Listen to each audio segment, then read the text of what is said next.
I have 2 minutes. Good evening. Years ago, our district test scores were published in the local newspaper, the Greeley Tribune. This was a great way to provide facts to the community and especially parents on how the district and the schools within it were doing on educating our children. However, over the past few years, for some reason or another, that went away. My question to the board is why? Also, the district sends out mass emails and text messages with many other types of updates that the parents are made aware of. Why are we not doing this with the test scores?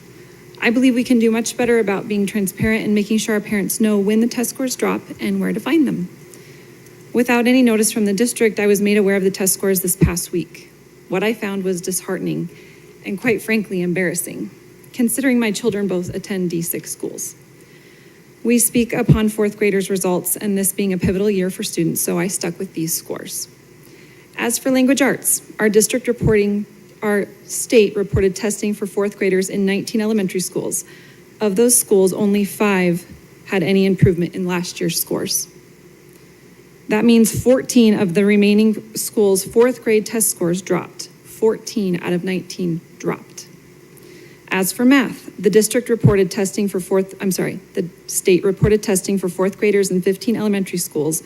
Over half, or 8 of them, had drops in test scores. 8 out of 15 schools dropped. What makes these figures worse is that the test scores a year ago were already averaging in the 20s.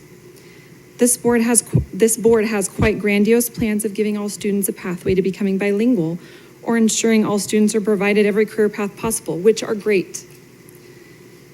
These are wonderful, ambitious goals, but yet we are struggling for these kids to read and do math at grade level. After years of now failing test scores, the parents are still waiting on a plan to get back to the basics of educating our children.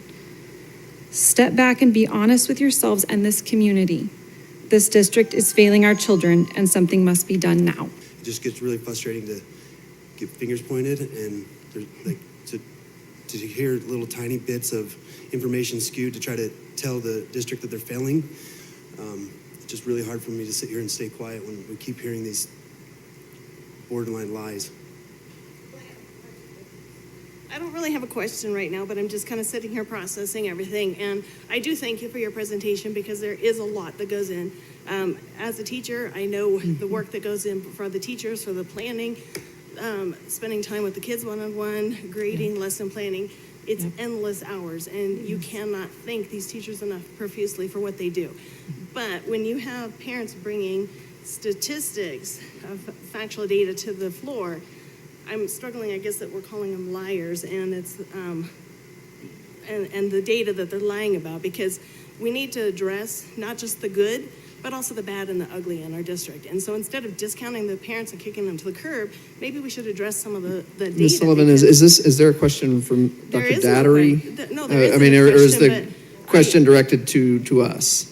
No, it's not a question. It's a statement that I don't think we should be discounting the parents, but we should be looking at that data and discussing it, bringing some of the bad and the ugly to the table so that the public actually knows what's going on instead of just talking about the good stuff. We need to address it all. And that's frustrating, I guess, on my end to see this being brought forward by the parents, but on this side of the wall. I just want to be clear that Dr. Dattery has not talked about the parents, right? So No, but we've addressed the data saying that It's not accurate, and I appreciate her presentation. Okay. So by no means am I discounting what you brought to the table, because this is a lot going on right here, and it's a lot that's being asked for the teachers and the administration and the principals and whatnot and all the schools. But in conclusive too, you got to remember include the parents in some of this. And I've just heard a couple of comments that's just kind of rubbed me wrong, and it's frustrating because, again, being that parent voice, I'm going to speak up on their behalf. And I would just say that that's, I think no one's called anyone liars, Ms. Sullivan. Like I said, borderline lies. No one's calling anyone. You've heard Dr. Pilt say that the data was accurate what they presented. It's just one small piece of what is much larger data. It's all data. Look at it. Right. It's all data, but to cherry pick one piece of it rather than look at the whole is not. You're out of order. But no one's called anyone a liar. But thank you for your comments. For